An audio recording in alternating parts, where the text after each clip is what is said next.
हरियाणा की हर अपडेट के लिए बेल आइकन दबाएं और सब्सक्राइब करें STV हरियाणा न्यूज। वहीं चंडीगढ़ में पूर्व मुख्यमंत्री भूपेंद्र सिंह हुड्डा ने प्रेस कॉन्फ्रेंस कर सरकार पर निशाना साधा और इस दौरान भूपेंद्र सिंह हुड्डा ने सरकार पर महंगाई को लेकर के कटाक्ष किया और साथ ही साथ इस दौरान हुड्डा ने कहा कि हरियाणा पूरे देश में बेरोजगारी में नंबर 1 पर आ चुका है। सरकार की जो पॉलिसी चल रही है उससे बेरोजगारी और बढ़ेगी। और इस दौरान उन्होंने पेट्रोल डीजल के बढ़ते दाम पर सरकार को घेरा। किसान आंदोलन को लेकर हुड्डा ने कहा कि किसान 3 महीने से आंदोलन कर रहे हैं। सरकार से आग्रह है कि 2 कदम आगे बढ़कर उनसे बात कर फैसला करें। भूपेंद्र हुड्डा ने कहा कि एक बार फिर सरकार के खिलाफ अविश्वास प्रस्ताव लाने की बात को दोहराया। वहीं अभय चौटाला के इस्तीफे पर उन्होंने कहा कि अब इकट्ठा होकर लड़ने का समय था, तो अभय चौटाला इस्तीफा देकर चले गए।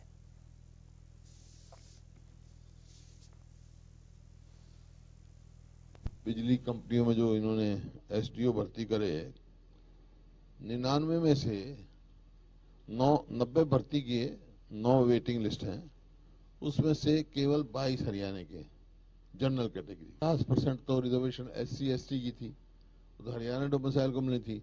अब जो डोमिसाइल की आयु जो है न, उसकी अवधि 15 साल से घटाकर 5 साल कर दी।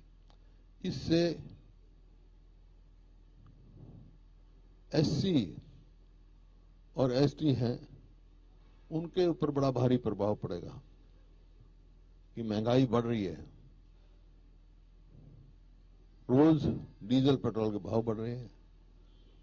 अभी कल बयान आया था मुख्यमंत्री जी का कि हम वैट जो है कम नहीं कर सकते।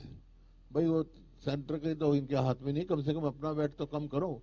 जो हमारे में 9 दशमलव कुछ था, वो आज इनका 17.22 डीजल पर हो गया, 26.25 पेट्रोल पर हो गया। कोरोना काल रहा है, लोग बेरोजगार रहे हैं, मदद करने की चाहिए और टैक्स पे टैक्स नहीं ठोकना चाहिए इनको।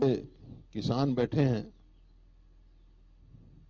तो मेरा सरकार से ये आग्रह है कि बहुत लंबा आंदोलन चल गया और अन्नदाता इतने दिन से घर से बाहर बैठा है, तो ये देश का नुकसान होगा। बोता तो अकेला किसान है, खाता तो पूरा हिंदुस्तान है। केंद्र सरकार को 2 कदम आगे बढ़कर उनसे बातचीत करनी चाहिए और इसका निपटारा कराना चाहिए। कौन है एक वोट से उनके इस्तीफा देने से गिरी सरकार? अब समय, इस जो जन विरोधी सरकार है हरियाणा में, समय तो था इकट्ठा होकर लड़ने का। अगर किसानों के इतने हमदर्दी होते हो तो भाई कंडेला में जब गोलियां चली, वहां भूने गए, तो ये खुद समय विधायक थे, इन्हीं की सरकार थी, क्यों नहीं दिया इस्तीफा उस टाइम? तो ये सवाल इस बात का है कि आज समय इकट्ठा होकर लड़ाई लड़ने का था इस सरकार के खिलाफ। वो अपनी जिम्मेवारी से खिसक गए।